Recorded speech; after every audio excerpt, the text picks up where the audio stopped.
Indonesia kembali berbicara soal mobil nasional.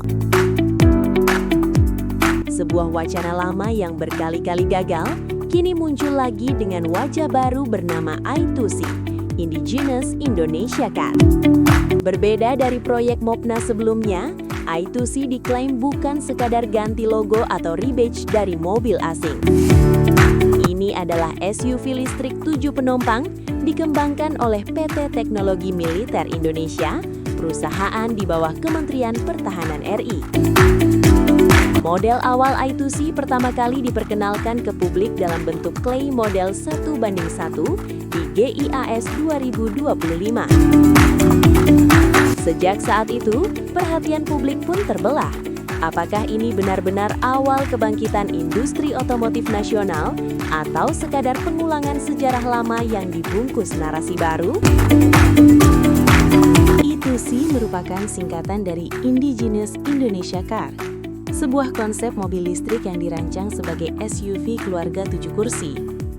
Proyek ini berada di bawah payung strategis Kementerian Pertahanan, yang menjadikan I2C bukan sekadar proyek otomotif, melainkan bagian dari strategi nasional kemandirian teknologi. Pemerintah menegaskan, I2C bukan dibangun dari basis mobil asing. Desain, konsep, dan pengembangan awal dilakukan oleh tim desainer dan insinyur Indonesia dengan pendampingan teknis dari Ital Design Italia, sebuah rumah desain otomotif ternama dunia. Kerjasama ini diklaim hanya bersifat konsultatif, bukan lisensi desain atau pemakaian platform siap pakai. Tujuan utama I2C sangat ambisius. Pertama, Indonesia ingin memiliki mobil listrik nasional dengan hak kekayaan intelektual sendiri. Kedua, proyek ini diarahkan untuk memperkuat rantai industri otomotif dalam negeri, mulai dari desain, rekayasa, software kendaraan, hingga sistem integrasi. Ketiga, I2C diposisikan sebagai simbol strategi nasional kendaraan listrik yang mendapat dukungan politik langsung dari Presiden Prabowo Subianto. Presiden menargetkan mobil nasional ini bisa siap produksi dalam waktu 3 tahun, yakni sekitar 2027 hingga 2028. Target ini sekaligus menjadi ujian besar. Apakah Indonesia benar-benar siap naik kelas sebagai produsen EV atau masih tertinggal jauh dari pemain global? Dalam pengembangannya, PMI menggandeng berbagai universitas dan lembaga riset nasional seperti ITB, UI, dan ITS. Kolaborasi ini mencakup desain kendaraan, perhitungan struktur, hingga evaluasi awal performa dan keselamatan. Namun di sisi lain, pemerintah juga realistis. Untuk tahap awal, beberapa komponen utama seperti baterai dan motor listrik masih sangat mungkin berasal dari vendor global. Meski begitu, nilai tambah lokal tetap ditekankan pada sistem integrasi kendaraan, software, user interface, serta penguasaan data dan teknologi. Inilah poin krusial yang membedakan I2C dari Mopnas masa lalu. Bukan di mana komponen dibuat, tetapi siapa yang menguasai teknologi dan hak desainnya. Membangun mobil dari nol tentu tidak murah. Dari tahap play model ke prototipe awal, biaya diperkirakan mencapai 3 hingga 4 juta dolar Amerika. Untuk masuk ke fase prototipe lanjutan dan pengujian, dibutuhkan tambahan dana sekitar 50 juta dolar.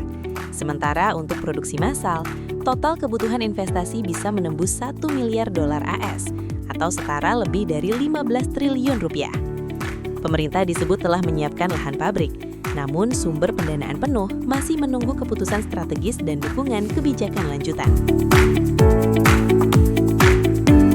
I2C diarahkan untuk pasar domestik sebagai prioritas utama.